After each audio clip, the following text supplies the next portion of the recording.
All right. Good morning, everyone, or afternoon, or whatever you're watching this. I am making a follow-up video to my previous video. I was not expecting that video to do the numbers that it did on the channel.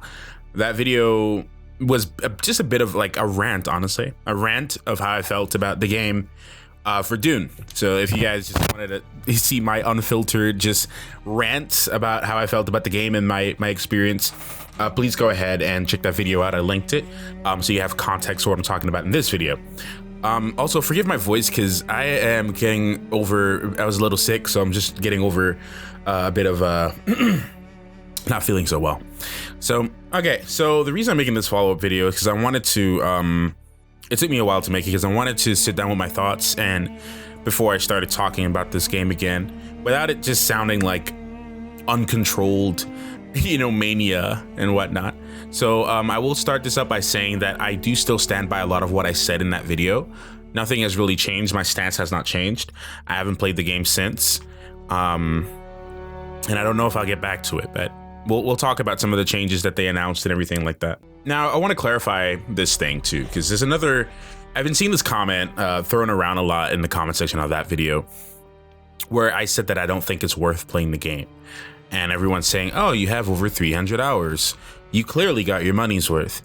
I gotta say this again. For me, 300 hours in the game is not really a lot. I know that just, I really don't have a life when it comes to games. Like I literally just, I do my work and then I play games. Like that's my life. Like I work and I game. That's it. Work, game, work, game. So for me, playing MMOs and a lot of MMOs, mainly 14, I have thousands of hours in games. Other games, I have thousands of hours in games. It's not a flex, it's just a comparison. It's actually kind of sad, but it is the truth. It is what it is. I have thousands of hours in games. So for me, 300 hours is not really a lot.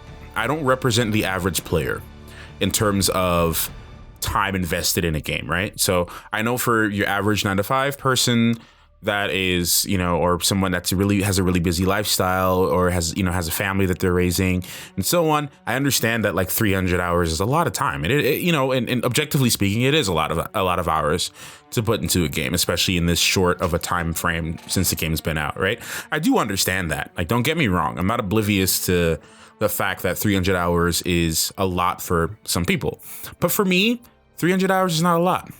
So when I said what I said in that video about feeling,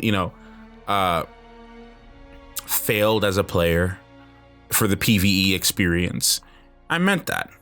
And that's just from my perspective as someone who sinks in thousands of hours into video games. So again, just for perspective, and, I do understand for your everyday person, 300 hours is a lot. But for me, again, 300 hours is just a trial period. It's not really a lot of hours for me.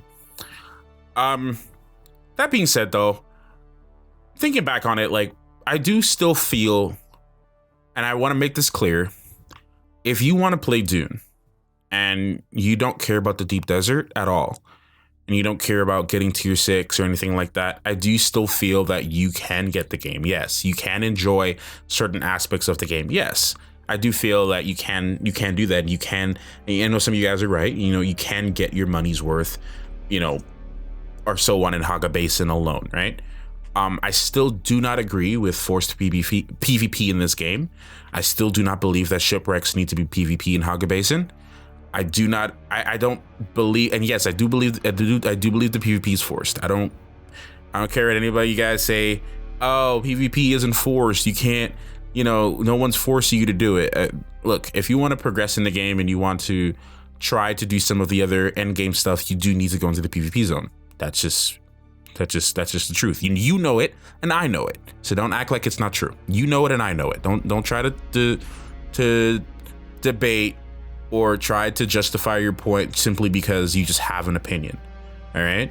Like you have an opinion and I have an opinion, but we all know the reality is for that scenario is that you do have to do PvP or go to the PvP zone if you want to get easier access to some of these tier 6 mats.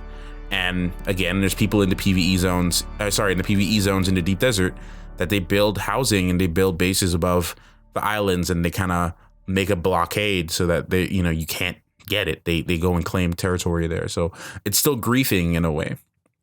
It's just a mess. Anyways, they just released a massive patch. A patch notes for upcoming patch on August 12th. A lot of quality of life changes. Some of the changes I am looking forward to. I will say, if you are making money with lubricants and sandflower, definitely make your money now before they change it, because I think they might be changing some of the flower spots so that there's more of a chance for the worm to get you. So go ahead and make sure that you make all your money from your lube and all that right now while you can, just in case they change it. But yeah, I did go through some of the notes, and some of the changes did look good. I still have some concerns for things that I want to get changed, but I'm hoping that they do change it. But I also do know that they recently made like a hotfix saying that, you know, as of today, that there's more nodes, like shortly after that video I made, that there's more nodes in the PvE zone in the deep desert for tier 6 mats. So I might personally go and just check out the PvE zone and see if that is the case. I still believe people are going to grief it though. I still believe there's going to be a lot of people that go out there and build bases and just try to cover the islands up with tier 6 mats, and then you still, if that's the case, like literally I'm probably just gonna go in there, see what's going on, and then leave, you know, log out. But yeah, I still really do have a lot of wishes for the game that I hope they change and I hope they fix. But the whole point of this video is just to clarify that I do feel, again, overall, it's more so like the hours thing. I do feel overall that you still can enjoy the game if you don't care about deep desert. I do still feel that you can enjoy the game, you know, for 300 hours or 70 hours or 100 hours. I do still feel like there's some enjoyment there, because I did enjoy it, right? But like I said, when you get to the end game, like I did, and you're now trying to progress, that's where you start to see a lot of the cracks start to show, and it starts to become a bit of a hell. So yeah, I still do agree with a lot of the words that I said in my last video, but just wanted to clarify that.